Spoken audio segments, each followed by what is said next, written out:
ಜೊತೆಯಾಗಿರು ಇನ್ನೂನು ಬೇಕಾಗಿದೆ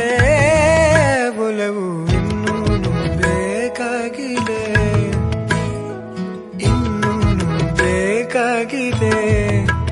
ಒಲವು ಇನ್ನೂನು ಬೇಕಾಗಿದೆ ಸೋಕಿನ ಮೌನ ತಂಗ